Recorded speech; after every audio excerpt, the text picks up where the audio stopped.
పలికిన ప్రతి మాటలో తెలిసెను ప్రేమే ఇలా ముడిపడి వెంటనే నన్ను విడిపోతే ఎలా వదలదు మదిలోన మొదలైన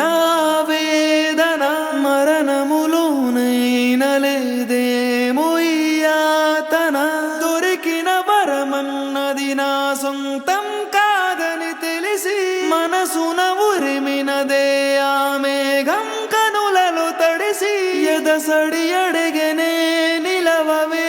వదలలేను చూడు నిన్నిలా ఒక క్షణమే పద పదమని మనసు ఇప్పుడిలా జతపడమని